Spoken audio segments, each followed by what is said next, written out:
President, Sri Ramnath Kovind ji, Honorable Prime Minister Sri Narendra Bhai Modi ji, Honorable Speaker Sri Om Birla ji, Honorable Members, Namaste. I wish to read a few paragraphs from the English version of the President's address to both the House of Parliament assembled together today, and the rest may be considered as read. Honorable members, we are in the third year of the pandemic caused by the coronavirus. In these years, people of India have displayed profound faith in the democratic values, discipline, and sense of responsibility. At a time when India is celebrating the Amrita Mahotsav on the occasion of 75th year of its independence, this willpower of every Indian creates immense confidence for India's bright future.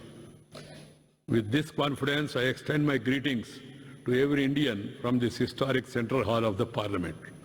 Addressing both the House of Parliament assembled together today, I salute lakhs of freedom fighters who gave highest priority to their duties and secured the rights of India. I also salute all the great personalities for their contribution in the development journey of our country in these 75 years of independence. In this period of Amrita Mahotsav, special events related to great personalities of the country are also inspiring us.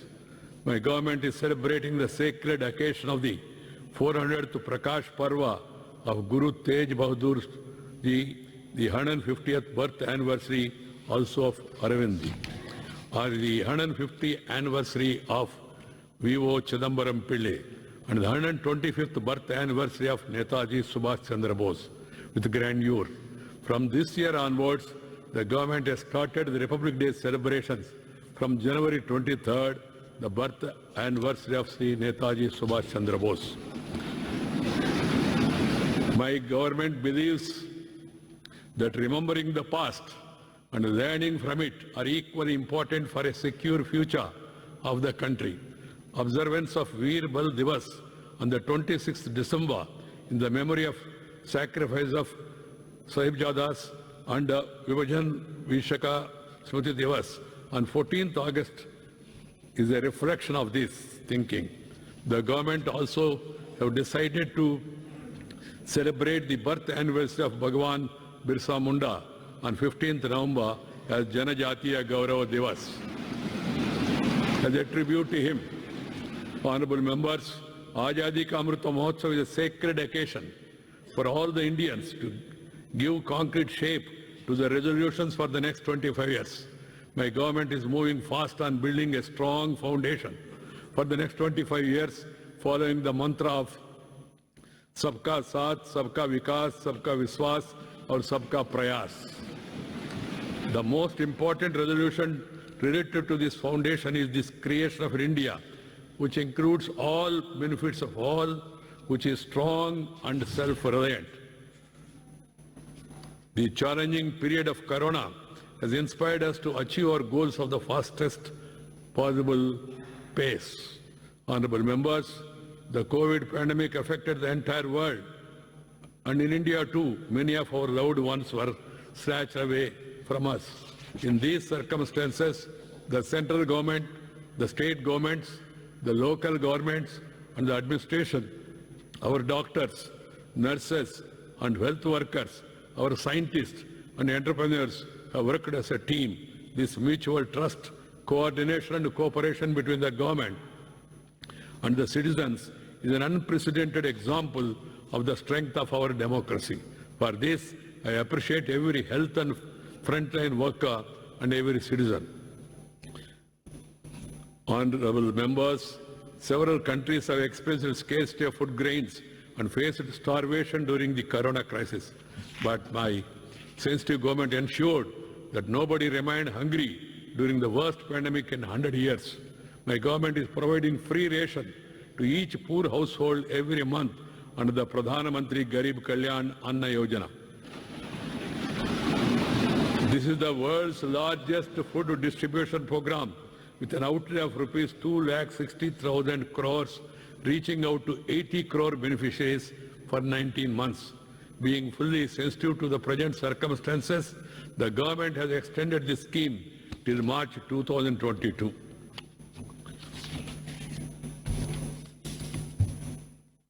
More than 2 crore Pakka houses have been provided to the poor under the Pradhan Mantri Awas Yojana as a result of the efforts made in the last few years. Under the Pradhan Mantri Awas Yojana, Grameen, 1 crore 17 lakh houses have been approved at a cost of about rupees 1.5 lakh crores in the last 3 years. Launched with the aim of Har Ghar Jal, the Jal Jeevan mission has brought about a huge difference in the lives of the people. Nearly 6 crore rural households have been provided a tap water connection despite the constraints imposed by the pandemic. It has been a huge benefit for the women, sisters and daughters in our villages. My government is working continuously to empower farmers and the rural economy of the country. Despite the pandemic, our farmers produced more than 30 crore tons of food grains and 33 crore tons of horticulture produce in 2021. The government made record procurement to match the record production. The government procured 433 lakh metric tons of wheat during the Rabi season, benefiting about 50 lakh farmers. A record quantity of about 900 lakh metric tons of paddy was procured during the Kharif season, benefiting 1 crore 30 lakh farmers. Honorable members, the great Saint Thiruvalluvar has said, Karka Kasadu Ara, Karpavai Katrapin, Nirka Atarkutaga. That is what a person has learned, is reflected in his conduct. My government is implementing a new national education policy across the country to give shape to the resolve and potential of Atmanirbhar Bharat. Local languages, Indian language, are also being promoted through the national education policy. Emphasis is being laid on conducting important entrance examinations for undergraduate courses in Indian languages as well. This year, 19 engineering colleges in 10 states will start teaching in 6 Indian languages. Honorable members, we have all witnessed the potential of India's youth power during the Tokyo Olympics.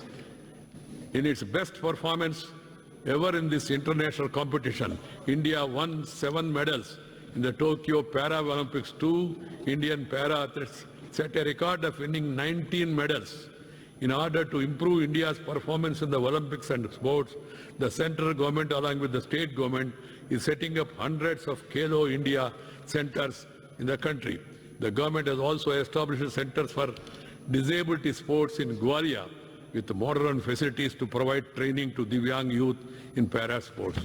Honorable members, due to consistent endeavor of my government, India has again emerged as one of the fastest growing economies in the world.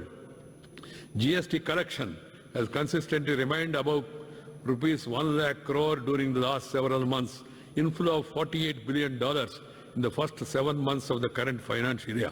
It is a testimony to the belief the global investor community has in India's growth story. Our goods exports stood at $300 billion, or more than rupees 22 lakh crores. Honorable members, India has strengthened its standing in rapidly evolving global environment through improvement in diplomatic relations. India chaired the United Nations Security Council in August 2021 and took several path-breaking decisions under the presidency of India. For the first time, the Security Council held a comprehensive debate on the issue of maritime security. The Security Council, for the first time, adopted a presidential statement on this subject and did so unanimously. Honorable members, climate change is a major challenge confronting the whole world at present. India has emerged as a responsible global voice on the subject. At the COP26 summit, my government has announced that by 2030, India will reduce its carbon emission by 1 billion tons. India has also committed to a target of becoming net zero emission economy by 2070. The government have also taken the initiative of Green Grid Initiative. One sun, one world, one grid. with the global community. It is the first international network of global interconnected solar power grids. Our ambitions and resolve towards environment are a testimony to our sensitivity towards nature. Honorable members, today in the Amrita call of independence, our resolve of Ek Bharat Shrestha Bharat is enabling us to write a new chapter of development. On this basis of democratic values, today the country is making special efforts for the states and regions hitherto left neglected.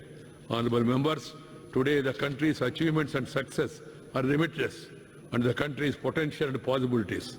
The achievements are not of one of institution or establishment. These are the collective achievements of more than 1 billion citizens of our country. These are the fruits of the labor and sweat of billion-plus people. These achievements are milestones in the long journey to achieve our ambitious goals and our motivation towards forward. In the year 2047, India will be celebrating its centenary of independence. We have to work hard for building a grand, modern and developed India of that time. We have to ensure that our hard work leads to fruitful results in the end. We all have to take an equal stake in this journey too. I appreciate the manner in which all the members of Parliament have discharged their responsibilities and the two houses have functioned with all precautions during this challenging time of Corona. You are the drivers of hope and aspirations of crores of people. It will be in the same spirit that we have to keep working in future. I have belief that together we will take our great Bharatavarsha to the pinnacle of its glory. In the same spirit, I once again congratulate all of you. My profound thanks to all of you. Jai Hind.